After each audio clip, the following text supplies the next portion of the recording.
Hi friends, welcome to PVK guidance. ఎలా ఉన్నారండి? ఎలా చదువుతున్నారు మిత్రులారా? మరి చాలా కాలం తర్వాత మళ్ళీ వీడియో చేస్తూ ఉన్నాను. ఏపీడిఎస్సి గురించి సరికొత్త అప్డేట్ ఇవ్వడానికి మీ ముందుకు ఉన్నానండి. ఇది మార్చిలో డిఎస్సి నోటిఫికేషన్ అంటూ చెప్తూ ఉన్నారు.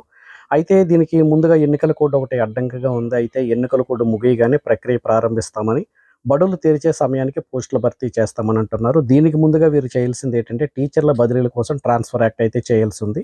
ఇప్పటికే టీచర్ల జాబితాల మీద కసరత్తులు జరుగుతున్నాయి. అయితే ఎన్నికల కోడ్ ఇది అవ్వంగానే మార్చిలో డిఎస్సి ప్రక్రియ ప్రారంభిస్తాం. వచ్చే విద్యా సంవత్సరం ప్రారంభంలోగానే అంటే జూన్, జూలైలోగానే ఈ పోస్టులను భర్తీ చేస్తామని చెప్తూ ఉన్నారు. అయితే గతంలో 80% యొక్క డిఎస్సి రిక్రూట్మెంట్ చేసిందంతా మా గవర్నమెంట్ అని చెప్పేసి నారా లోకేష్ గారు చెప్తూ ఉన్నారు. అయితే దీనితో పాటుగా ఈ ఉపాధ్యాయ సంఘాలతో వీరు భేటీ అయ్యారండి. దీని గురించి వాళ్ళ యొక్క నిర్ణయాలు కూడా తీసుకుంటామని చెప్తూ కమిషనర్ గారు చెప్తూ ఉన్నారు. అయితే రెండవది ఏంటి అంటే ఈ టీచర్ల యొక్క సమస్యలు కూడా ఇక్కడ దీనికి ఒక అడ్డంకిగా మారుతూ ఉన్నాయి. వీరి యొక్క బదిలీలు, ప్రమోషన్స్ కూడాను. తర్వాత ఇవన్నీ వేసవి కాలంలో అంటే వీటికంటే ముందుగానే అంటే డిఎస్సి నోటిఫికేషన్ ముందుగానే ఇవి చేయాల్సి ఉన్నప్పటికీ కూడా మరి ప్రతిపక్ష కొన్ని పార్టీలు వీటిని రెచ్చగొడుతూ ఉన్నాయి. విద్యార్థులు కూడా మరి రోడ్ల మీద ధర్నాలు చేస్తూ ఉన్నారు.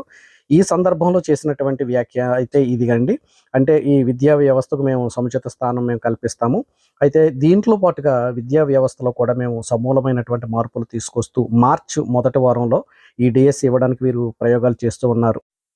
అయితే కొంతమంది పోస్టులు తగ్గిపోతాయని, స్కూల్ అసిస్టెంట్ పోస్టులు తగ్గిపోతాయని ఆందోళనలో ఉన్నటువంటి వారు అనేక మంది విద్యార్థులు ఉన్నారండి. మీరు ఆందోళన పడవలసినటువంటి అవసరం ఏమీ లేదు. ప్రభుత్వం ప్రకటించినట్లుగానే ఈ యొక్క 16,000కు పైచిలుకు పోస్టులు ఖచ్చితంగా భర్తీ చేస్తారు.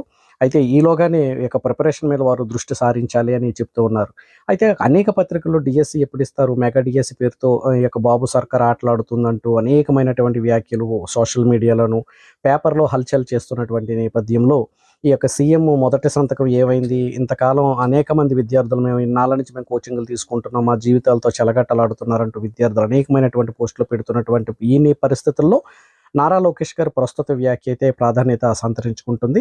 కాబట్టి మార్చి మొదటి వారంలో డిఎస్సిని మనం ఆశిద్దాం.